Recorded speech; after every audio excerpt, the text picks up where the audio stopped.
Good evening, you're watching Estuary News. Coming up, we head to the classroom to find out how primary school pupils make the transition to secondary.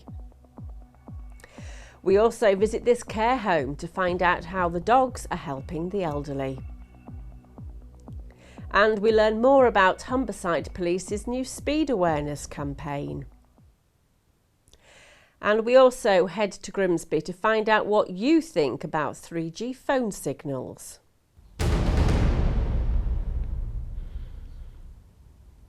Freshney Place Shopping Centre is objecting to plans for a new shopping development, saying the proposed Ramsden's shopping centre would have a negative impact on the vitality and viability of Grimsby Town Centre. But Councillor Steve Bezant, Ward Councillor for the East Marsh, is backing plans and has asked the Planning Committee to look at the application. He feels it is vital for the area and its improvement. Nevertheless, planning officers are recommending that the Planning Committee refuse the development. It'll go before the panel on Wednesday.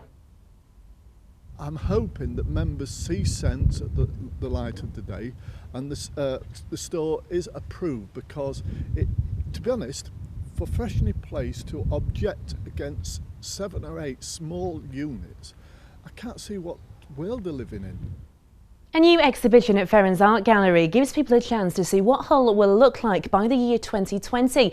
As it empties of art in preparation for its £4 million refit, it is now filled with plans for the future as Hull embarks on its journey to become a world-class visitor destination, with a new video entitled Our City, Our Future, giving people an insight into some of those plans. So let's make it better together. Let's make it a place to be proud. This is the place where our kids will grow. The place where they'll make their own stories. This is the place where we'll make our future. And life-size horse sculptures have gone on display at Normanby Hall Country Park Stables. 2 15-hand-high horses and naked male riders by local artist Harold Gosney are to open to the public. The sculptor, who studied at Grimsby School of Art, has been inspired by horses since he owned them in the 1960s. The stables are very beautiful here. A few people have said about how they are the most attractive ones that they've ever seen. The problem is we don't have any horses. So we thought it was a beautiful setting for them, and it was actually Harold himself that chose this as a setting, because he thought it was just perfect. The day that he came to visit, it was very misty outside and very atmospheric, and when he saw the stables, he just knew it was the right place for them to be. And that's all from the news.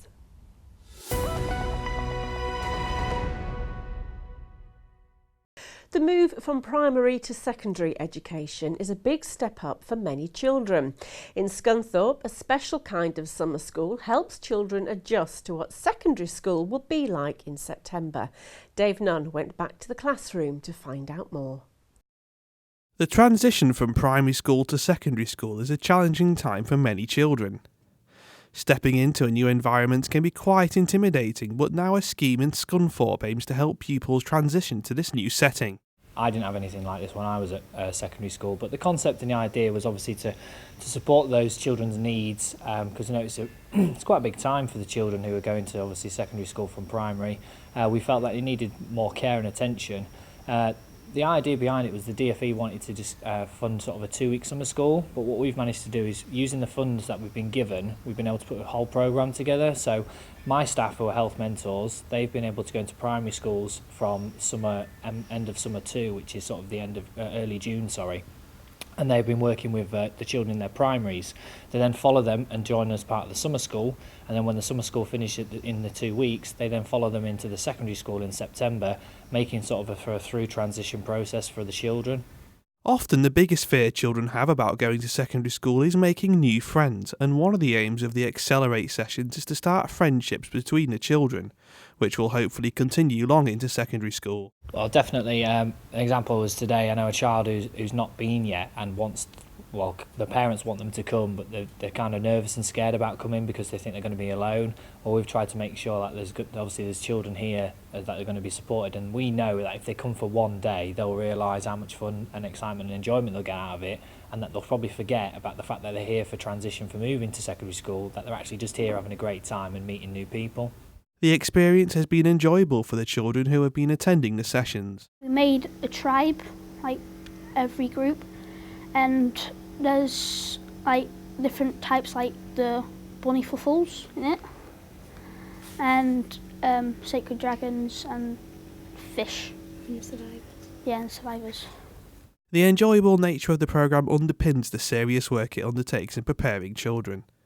The organisers of the Scunthorpe programme say that more local authorities should consider running similar schemes. It's our fourth year actually for the funding, and we do find that more schools are getting to know the concept and the idea of the funding. We've doubled our size of schools that we're working with this year, and I definitely think that the more publicity it gets in terms of the actual benefits and the impact it has on the children, more people will take it up. You're watching Estuary News. Coming up later, we find out about Humberside Police's new speed awareness campaign. And we also find out whether Grimsby is the worst place in the UK to be a man.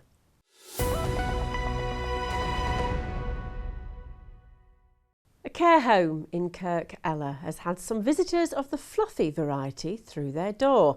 The charity Pet Respect take dogs into residential homes to help rekindle memories in the elderly. Erica Barker has taken the lead on this one. A man's best friend, a treat in hand and a smile on the faces of residents at Kirkella Mansions in the East Riding. Pet Respect visit 12 residential care homes across East Yorkshire with the aptly named therapy dogs in tow. Kim Heppel is a volunteer at the animal education charity and says the dogs are paving the way when it comes to people's physical and mental well-being in later life. There's some residents in some of the homes that can't hardly move, but yet they'll reach the arm out to stroke the dog. And there's some that actually get out the chairs or usually just sat there all day. They'll get out and come and stroke the dogs. Some maybe that are getting dementia, they can remember dogs that they used to have. So it's just really good for the memories as well. You can see them really thinking. As soon as they see the dog, they're thinking back to a dog they used to have. And co-owner of the home, Yvette Donnelly, welcomes the four-legged friends. Any animal fills a home and makes it homely, and we need to have that feel for our residents, for them to feel like it is their home, especially when they've only just come into residential care, because it can be quite hard. And it's nice as an activity, and it fills an afternoon up and passes some time for them, and it gives them time and options to start chatting about their different animals that they used to have. Always welcome and always stroking all these dogs, because I love animals. I've had dogs myself, cats. And as the charity looks to expand, it seems that little Buddy here will be getting petted and cuddled well into the future. Erica Barker, Estuary TV. Speeding can turn into something with deadly consequences. In 2013, 3,064 people were killed in road accidents where speed was a factor. That's why Humberside Police have launched a new campaign aimed at making the public aware of the dangers that a few extra miles an hour can bring. Dave Nunn went along with one of Humberside Police's officers to a speeding hotspot in East Yorkshire. A few miles an hour can mean the difference between life and death. That's something that Humberside Police is looking to inform the public about this summer as part of a new speeding safety campaign. Okay, throughout August we will be putting on extra patrols and directing staff to go to key speed enforcement sites. Just so people get the message. Obviously we're into the summer holidays, a lot more children about, so in the built-up areas we're expecting more children. Anything could happen, and just by a slight increased speed of 35 miles an hour and a 30 limit, you're actually twice as likely to kill a child and seriously injure them as you might do at 30 miles an hour. Even with the design of cars and roads being as good as they are now, the human brain hasn't really advanced that much, and it still takes at least 1 second between seeing that child or something come into the road and actually slamming on the brakes. And if you think on the motorway, if you're travelling at about 90 miles an hour, you're getting up to 50 metres you're travelling in 1 second alone, so that's quite a distance in 1 second. The Humberside Force has worked with local authorities around the Humber to identify areas where speeding is a problem. One of them is this 40-mile-an-hour stretch of road running near Raywell. Okay, this road it's subject to a 40-mile-an-hour speed limit. There's been complaints from the residents in the past about the amount of speeding along here. Therefore, the local authority, in this case East Riding Council, have carried out a speed survey that does show there is quite a high degree of speeding on this road. That, coupled together with a number of injury collisions on here and the fact that there are properties both sides of the road and no footpaths, means it's scored highly enough for it to be a speed tasking. So therefore we're here obviously enforcing the limit, giving advice where necessary and prosecuting if we have to. Within 30 minutes we stopped 3 vehicles for speeding, with the highest being 8 miles an hour over the 10% plus 2 limit the force stopped someone at. It may seem odd not to stop someone no matter how far over the limit they are, but Simon says it's all about being sensible with motorist and police time. Obviously point out the offence that they've committed. I've got the evidence here on the laser device, and see what sort of excuse or reason they have for travelling at that speed. All 3 of them, very genuine people, very apologetic, do realise why I'm here. They've taken some advice and hopefully they're going to take that away from them. Perhaps if they're travelling a bit faster, then they'll be either referred for a speed awareness course or prosecuted. The message from Humberside Police is to be sensible with speed when on the road. Not at all, because the majority of the problem is just that, probably 5 to 10 miles an hour over the speed limit, which, as we've said before, can be the difference between life and death. Yes, there are the very high speed offenders out there, and we will detect those, but we're looking at education for the lower speeds and then the full force of the law for the higher speeds. I want to see Grimsby put on the map. Extraordinary qualities, unmatched in anywhere else in Britain. We need to act with one voice. I was absolutely shocked, I'll tell you the truth. More police officer hours spent on patrol preventing crimes from happening.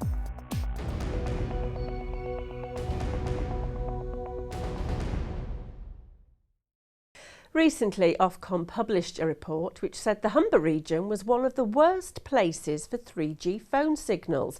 In an age when people rely more on technology, we expect strong phone signals to allow us to make calls and access the internet. Are we living in the super-fast broadband age? We took to the streets to find out what you think of the network coverage. If they're paying for it, yeah, they should be able to get it. I mean, I've not no problems with mine when I use mine on O2. So 3G should be able to get theirs. I've never had a problem with that. My signal's fine. Yeah, I guess so. No, it's usually down to how much data you've got, isn't it? So you don't think it's really an issue? I don't know, no, that's fine. I don't know. Well, you can't get yours, can you? I can't get internet on it down here, no. And that's been a big issue with internet. Do you think that's quite unfair? That it is unfair when you're paying for it, yeah. Obviously, yeah. Mine's all right. Okay. Well, it should be, shouldn't it? I mean, it's just not good enough in the area. This day and age, it should be sorted. It's ridiculous. That's great. I heard about that at lunchtime, but I think you probably better ask my husband. yeah. No, it's not. No. No. No. No. No. If you just had to sum it up in a sentence about the 3G signal, what would you say? It's not very good. It's not very good. I don't want to swear. So do you think it needs to be improved? Do you think it's fair that people pay for it? Do we? Do I? I don't know. I don't know. Do we pay for it? My phone company just take money out of me. I've got a H. What's a H? It's not 3G. I've never paid for H. Don't know. We're useless, aren't we? Yes, I'm on O2 and I couldn't get a signal earlier on, so it's not very good at all. So I don't know if it's because there's no masts around here or anything, I don't know. And do you think it's something that needs to be improved? I would have thought so, yeah, in this day and age, definitely. And what do you think about 3G signals? I don't use it really. About what? Me signals. I've What, 3G? Yeah. I only use it for making phone calls and texting. No, but if you can't get a signal, you can't I've get only a got an old phone that come in with ARC, let alone go out with it. Now it's time for the Mayor's Going Where, and this week we find out where the Mayor of Bridlington is going next week. Well, this Saturday we've got the Royal Yacht Club's 158th regatta. This is the biggest regatta on the East Coast. It goes on for a full week, so there'll be plenty to see and do. Well, we've got some terrific shows going on at Spa, Fables and Fairy Tales. Also, coming up, it's quite a while off now, but October, we've got the Ultimate Custom Scooter Rally in Bridlington. This is the biggest one in the country, and the town is usually absolutely full of Lambetters and Vespers and the enthusiasts, and it's a terrific weekend. There's also lots going on at the Spa over the weekend. They have plenty of different entertainment on, and it's remarkably cheap. And if you've never seen them, it's well worth coming just to see the artwork on these bicycle, on these motor scooters, I should say.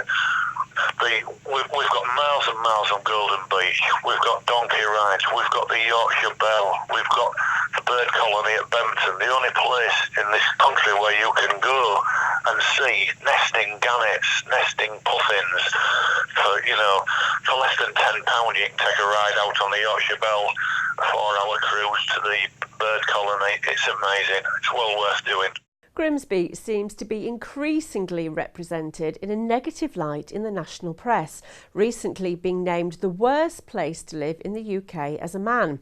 It comes after Skint filmed in the town, the East Marsh was named the worst place to live in the country, and Grimsby was named as one of the top 10 towns to move away from. But is the town all that bad, and does it get an unfair amount of negative publicity? We decided to find out. Everywhere has both good and bad sides, but it can be said that Grimsby's bad sides get shown off more than most. After Skint, the town continues to appear in a bad light in the national press, this time in Shortlist magazine, which has named it the worst place to be a man in the UK. One person who knows the positives of Grimsby is its new MP Melanie On, who is keen to push the positive sides of Grimsby on the national stage.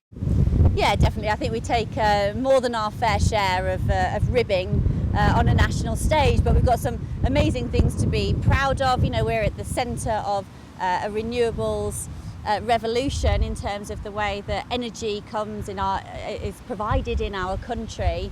So capitalising on positives like that, I think are really about what the future of Grimsby needs to be. And I read that article and I was really disappointed actually to see some people from Grimsby echoing some of that sentiment, and I think we've got to have a little bit of confidence in ourselves and say actually it's not rubbish, it's not all terrible, there's loads of good stuff that's going on. But what do the public of Grimsby think of the town's constant negative presence in the press? Their responses were somewhat mixed. Well, I think it's all true. I'm afraid to say it's getting rougher and rougher, and I've even tried to sell my house because I'm surrounded by roughnecks. Well, yeah, it does have bad press, but there are good areas, like everywhere, good and bad, but yeah, it's not too good at the minute. Quite a lot of violence, especially due to alcohol, isn't it, really? I lived here quite a few years ago, and it is going down a little bit in my estimation, but it's like everywhere else, isn't it? No, it's wrong. Everywhere's got the bad bits. Everywhere's got the good bits. I think it's all right. We don't come out very often. No, it has. It's got a bad press, but you get it everywhere. But I think it's okay. Well, I've been working away for about 5 years, and I did notice I've been back probably a year now that things had changed. I mean, like any town, there's pluses and minuses, but I was born and bred here. It's not the best, I must admit. It's, like I say, very few jobs, to be honest. It certainly needs something doing with it. I'm not really sure, to be honest. Like I say, I've lived here for 50 years, and I've certainly seen it go downhill. Melanie says it frustrates her that while she is trying to do what's best for the town and push it in Parliament, these negative images keep being brought up time and time again. She accepts there is work to be done in the town, but says there are bad areas everywhere in the country and the people of Grimsby should be proud of the town they live in. Oh, absolutely. I mean, even in some of the cities. So I don't know, if you look at places like Bradford, Hull has also had its fair share of negativity, being called hell sometimes. So we might quite enjoy doing that. Scunthorpe as well. You know, it's unfortunate, I think, that, you know, the name perhaps doesn't conjure up, you know, kind of the very, you know, the more positive aspects of the town. However, you know, for those of us living, working here, we know that there's a lot more than a London journalist who's come up for the day could ever possibly appreciate.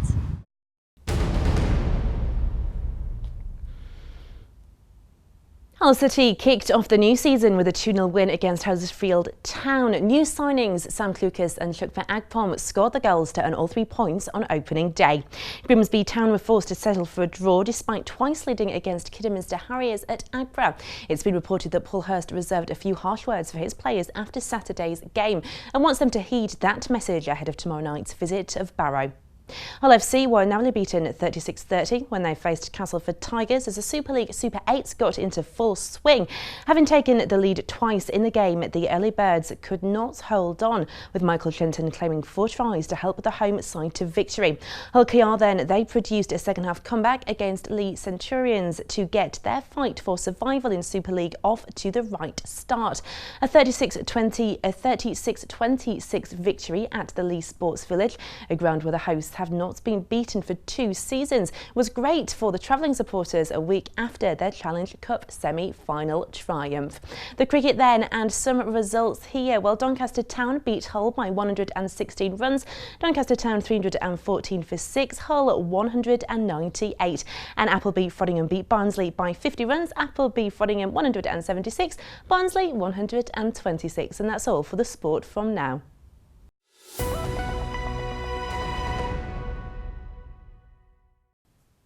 That's it for tonight. If you've a news story for the team, then visit our Facebook or Twitter pages or email news@estuary.tv or phone 01472 315 553.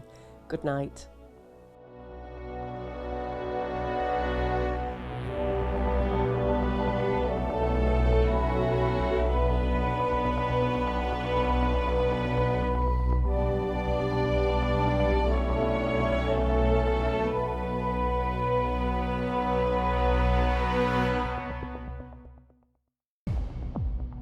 I want to see Grimsby put on the map.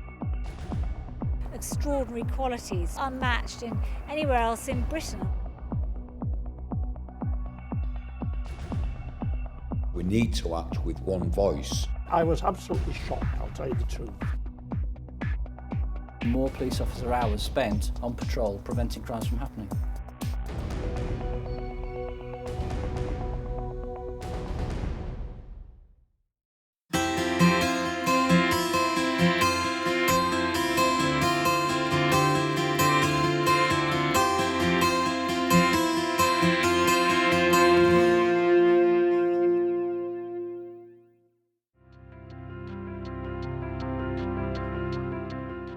Hello and welcome to Estuary TV's weather. A fine Tuesday with light winds and long spells of sunshine and a maximum temperature of 22 degrees. Staying dry and fine with spells of sunshine on Wednesday.